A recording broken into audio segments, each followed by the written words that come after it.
Going to read Hebrew chapter 11 from verse 1 to 6. Last Sunday we started to the series on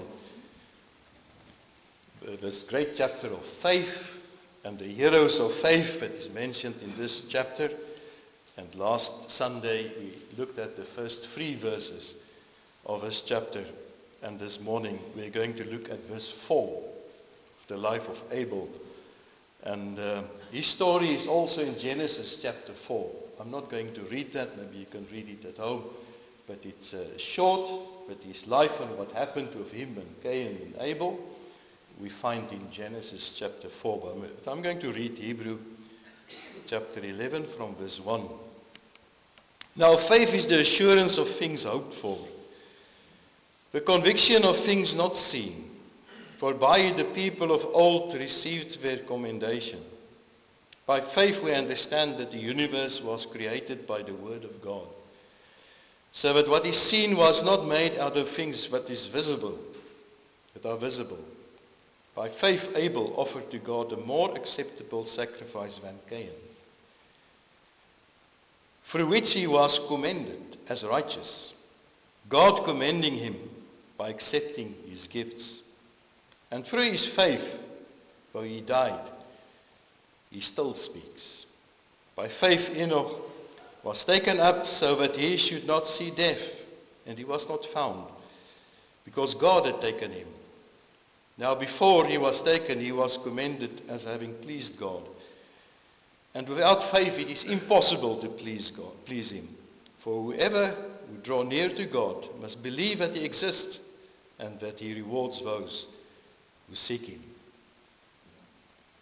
So this morning, we're going to look at verse 4, the sacrifice of Abel and Cain.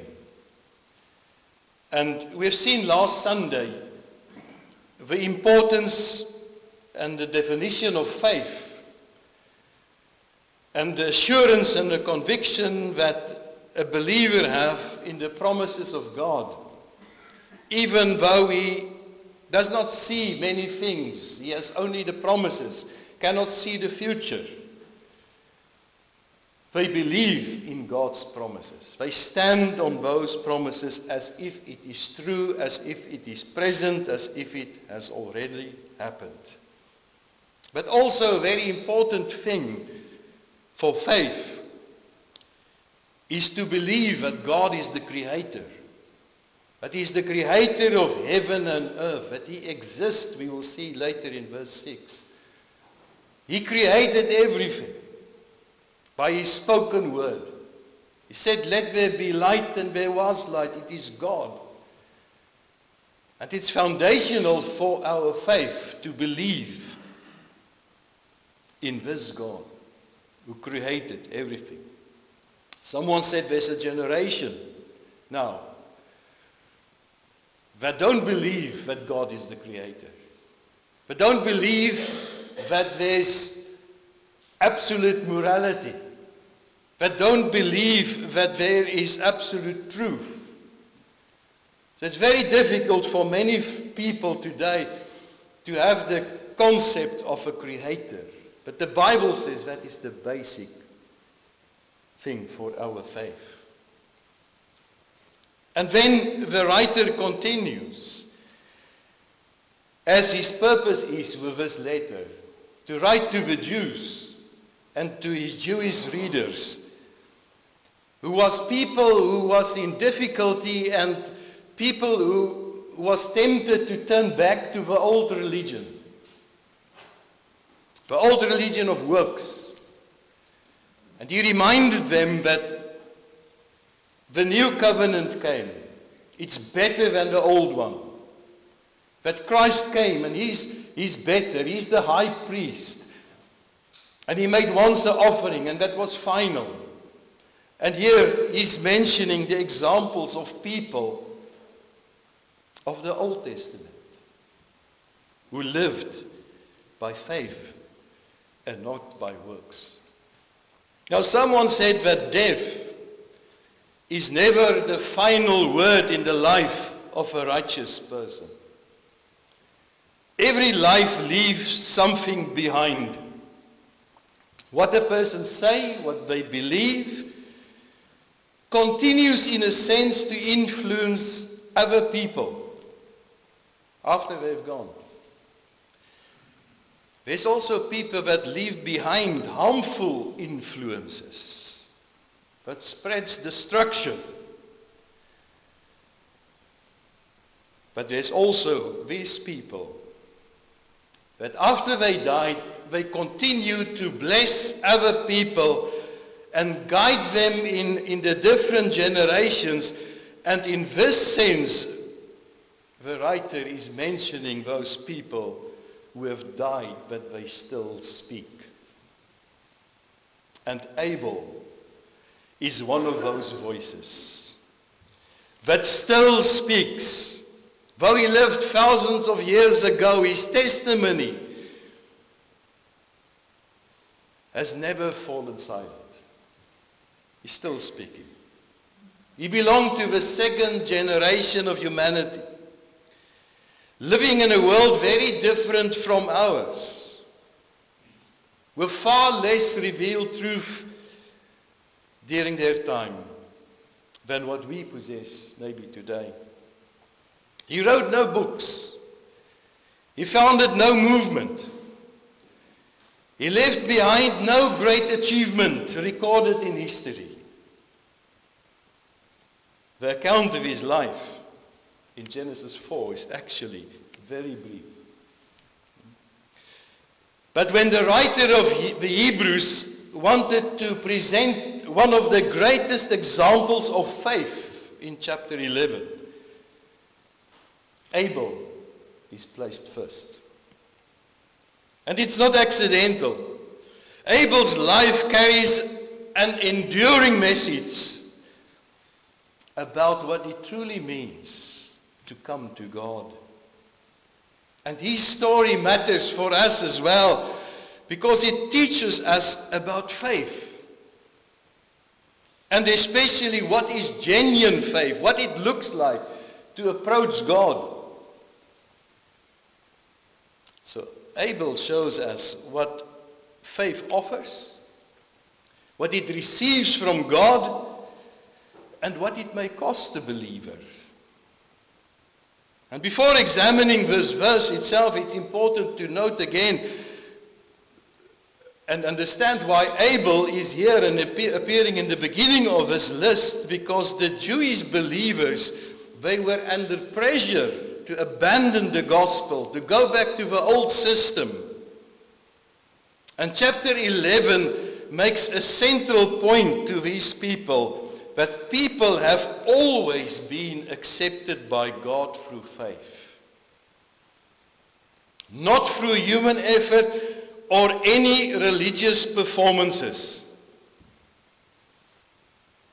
And he wants to tell them that salvation by faith did not begin in the New Testament. It was always God's way to save people. And the important note here that the writer begins with Abel, instead of Abraham and Moses, is to tell him that even in the early days of history of mankind, at the very beginning, and in the first recorded incident of worship, after man has fallen into sin, that it started with faith. So the writer wants to show them that faith did not begin with the law of Moses, nor even with Abraham. It reaches back to the very beginning. After the fall of mankind, they needed to approach God again, the holy God. Adam and Eve had known God personally in the Garden of Eden. They had walked with him, they experienced his presence directly, but their children entered a different world, a fallen world, where God was not seen face to face. And Abel became one of the first people to approach God by faith, trusting in God's promises rather than in what he was going to see or by sight. And his life reveals three important things about true faith. We see he brought the right sacrifice. He received true righteousness. And he leaves behind a witness that continues after death. So we read in verse 4 about this true sacrifice. What was a true sacrifice? By faith, Abel offered to God a better sacrifice than Cain. Genesis 4 gives us a simple but very important picture of this first act of worship after mankind fell in sin. Both of them, Cain and Abel, came before God with their offerings. The passage says they came in the course of time. Suggests that there was an appointed time for this worship, and it was established, and they came to the same place to approach God in the same way, in a general way, and each was bringing an offering connected to their daily work. Cain brought the produce of the ground. Abel brought the firstborn of the flock. And this teaches us that worship was not invented by people, by man. But they did something that was instructed by God. He must have revealed to them already how they as sinful people could approach it. Adam and Eve had learned after the fall that it required death and covering to come near God. And this pattern of sacrifice did not begin with Moses, but it began in the very beginning of human history, from the very start. God taught people to come to him into his presence through a sacrifice. This was the first recorded act of worship in the scripture, in the Bible. Because true worship begins with a sacrifice. Before their songs or ceremonies or rituals, there was to be an acknowledgement of sin and the need for a substitute. And with this sacrifice, they confessed that the worshipper deserved judgment, but another life would die in his place. So the sinner approached God not on the basis of their own goodness and their own efforts, but through a substitute, and it was appointed by God. And that is, we see through the entire Bible. Abram offered a sacrifice to God. Moses later received detailed instructions concerning sacrifices in Israel. But all these sacrifices pointed towards something greater. Every sacrifice looked ahead to Jesus. The Lamb, the true Lamb of God, who would take away the sin through his death on the cross. And in this way, Abel also points through his sacrifice to Calvary. Abel offered one lamb for one sinner. Later we'll see the Passover, one lamb for a household. The Day of Atonement, which the Jews kept, the sacrifice was made for a whole nation. And finally, Christ would come as the perfect sacrifice for sinners of the world. So we see the story of the redemption here at the altar where Abel brought his sacrifice. What was the difference between the two offerings? And why did God accept Abel's sacrifice and he rejected Cain's? Why? Maybe the first thing we will think about is the difference was that Abel brought a blood offering, a slain animal, and Cain brought the produce of the ground. And it's important. There's a great truth in that as well. Abel's offering involved the shedding of blood. And by that he acknowledging the seriousness of sin and the need of a substitute. A life must be given in the place of the sinner's life. And this pointed to the ultimate blood sacrifice of Jesus on the cross. But maybe that's not the whole explanation. Because we'll see later in the law of Moses, God clearly accepted grain produce also as offering. And is legitimate in the acts of worship.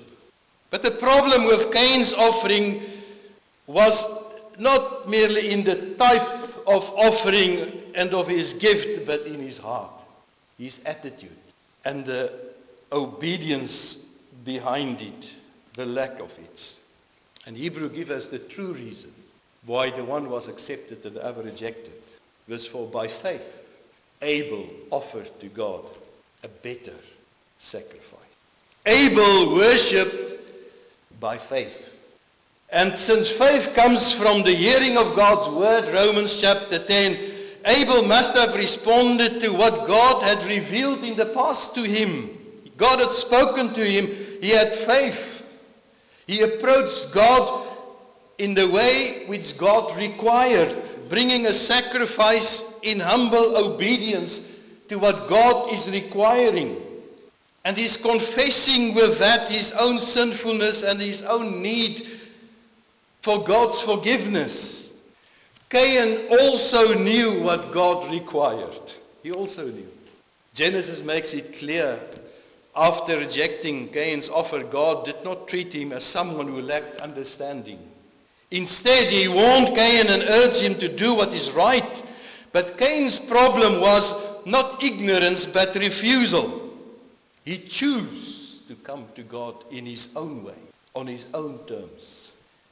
Rather bringing what God required, he brought the fruit of his own labor and expect God to accept it, because in his own eyes, as Cain, it seems right.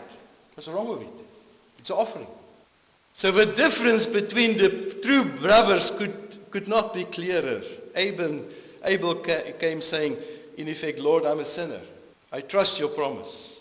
I come to you in the way you have appointed. Cain came saying, Lord, I will approach you in my own way, with what I think is acceptable. And I expect you to receive it. And that's at the heart of true and false worship, and true and false religion as well. True worship approaches God through faith, humility, and obedience to his word. False worship approaches God on human terms, trusting personal effort, your own preferences, instead of what God has revealed. And we see the same today as well. It's not a question of whether you worship or not. There are many religious people in the world. There are many people that are very much committed to religion. But the question is whether we come to God his way or our own way. Cain, he became the father of false religion. By rejecting God's appointment and his way and replacing it with his own, Cain became an example of false religion. He was not irreligious. He believed in God. He came to worship. He brought an offering. Yet God rejected him, because he approached God on his own terms rather than in obedient faith.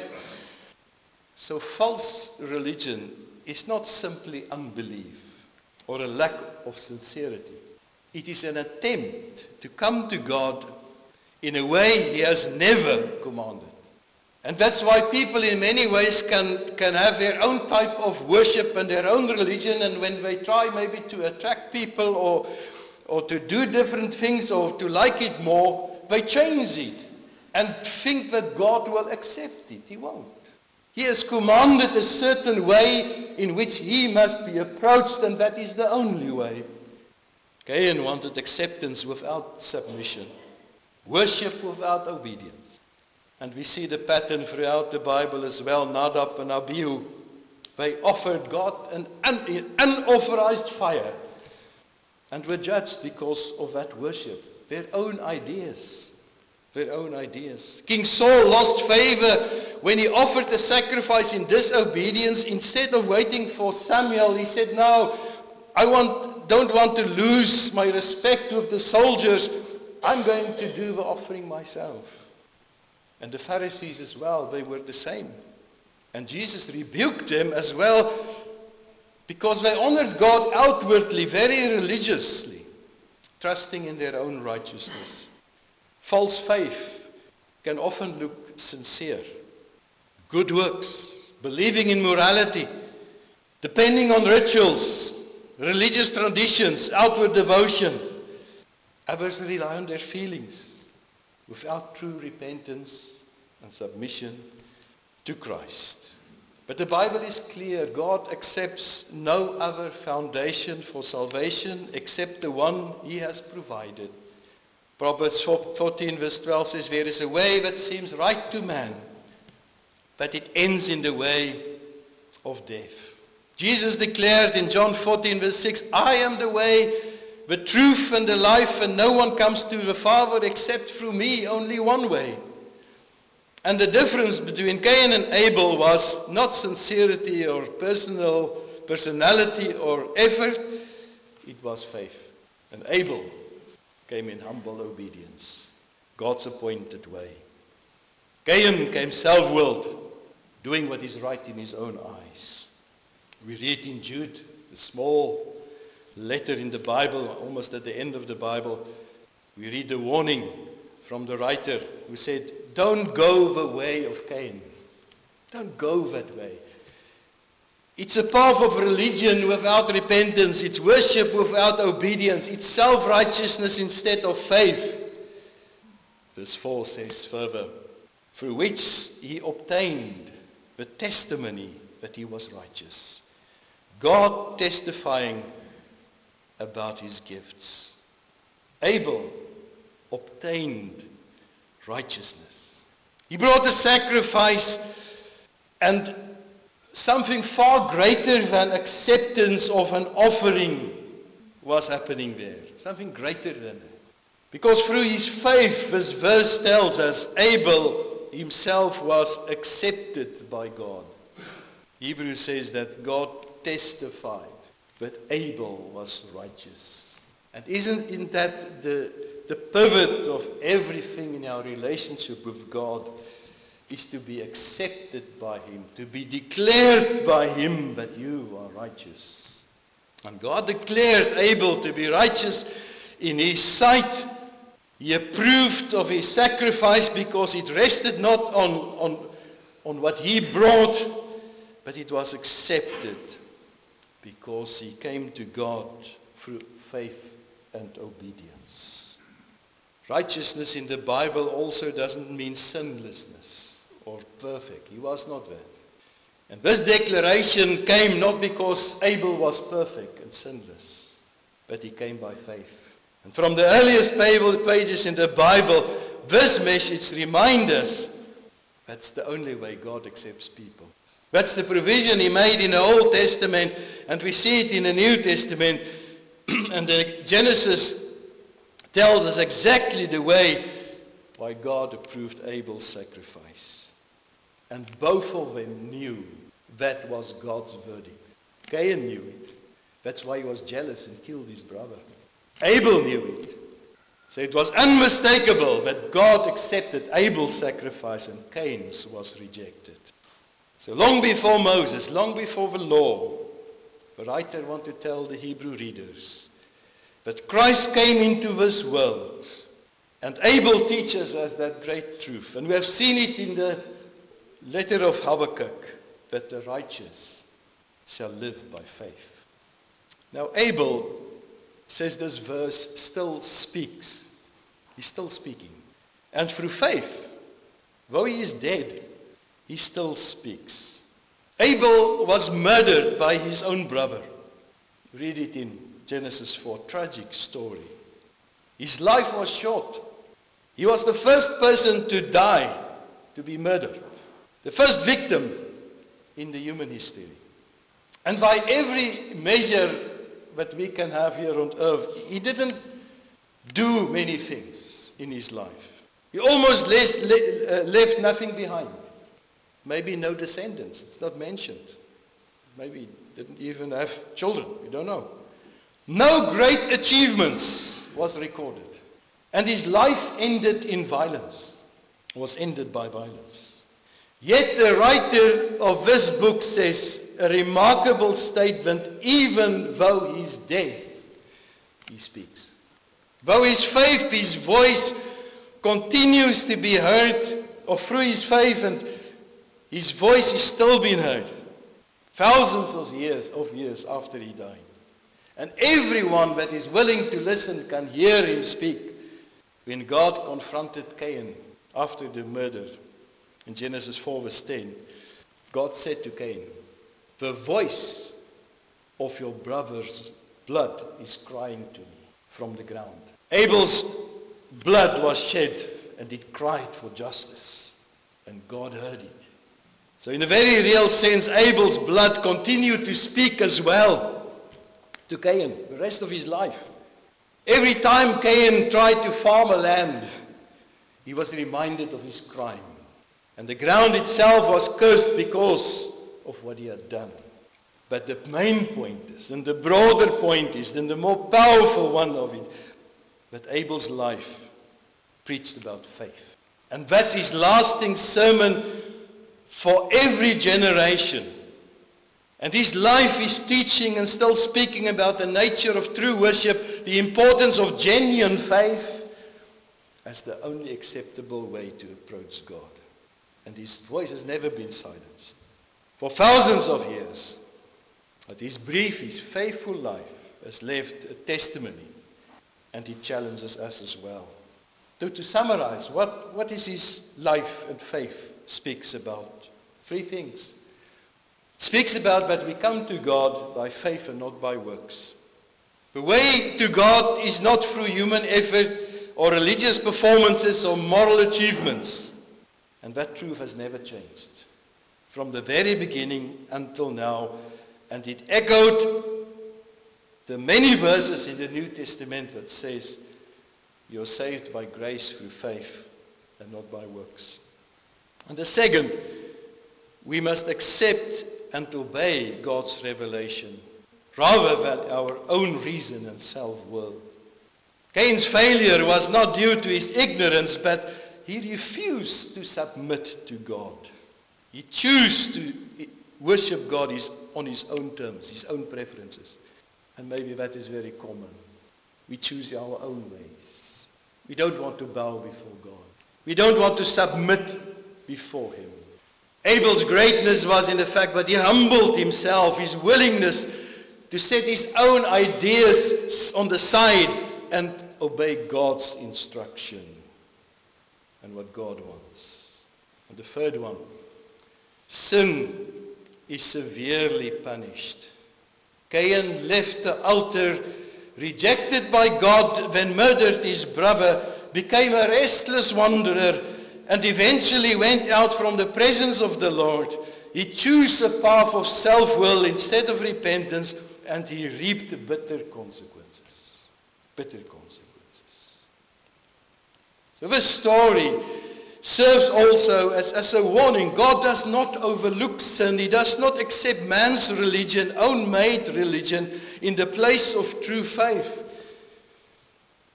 What do we learn in a practical way to conclude? The way of Abel or the way of Cain? What do we choose? You and me. What do we choose? Every person who encounters this story stands at the same crossroads of Cain and Abel, which they once faced. And the important question is not whether you are religious. Cain was very much religious. It is not whether you acknowledge God. Cain did that too. The question is, will you come to God on his terms or on your own? Will you accept the appointed sacrifice? And the only true appointed sacrifice is the Lord Jesus Christ. It's the only one. There's no other sacrifice. He's the only one who bore our sins on the cross. Will you try to make and offer something else than what God accepted? The way of Cain is very easier. It requires no humility, it requires no confession of sin, but it ends in rejection and a spiritual emptiness. The way of Abel may be a bit harder. It demands honesty, a surrender. It leads to justification, though, and peace with God. True faith always acts. Abel did not simply believe a few things about the sacrifice, but he went to the altar. He did something. He acted upon that. And he offered exactly what God required. His faith was genuine and it produced actions. It made him different. Genuine faith is never perfect, but it always moves towards obedience.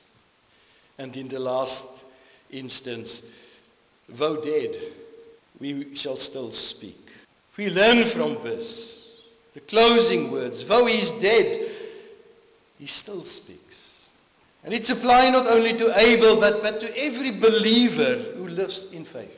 Every believer who lives in faith. A life shaped by genuine trust in God, expressed through obedience and willingness to follow God's way rather than our own. It leaves a testimony, and it outlasts our earthly life. You may never have a platform, or maybe be famous. Abel had neither of them. Yet his quiet, faithful, consistent witness of a life lived in obedience to God, it carries a powerful witness even after death.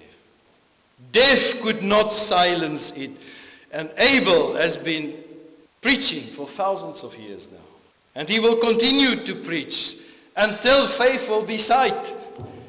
And his message will be, the righteous shall live by faith. Amen. Let us pray. Lord, we thank you that we can once again this morning, as we come to worship, as Cain and Abel did as well, learn from their lives. When we come to you, Lord, to come to you your way, the way you have commanded us to be and to come and to offer. And we come this morning, Lord, knowing that there is the one sacrifice that has been made, the complete sacrifice, to which we can never add anything, not morality, not any good life can better it. The sacrifice of the Lord Jesus Christ on the cross. The Lamb of God, by whose blood we have been saved. And help us, Lord, to be true worshippers of you and to follow you, so that even our faith will be a witness for the next generations. We ask it in Jesus' name. Amen.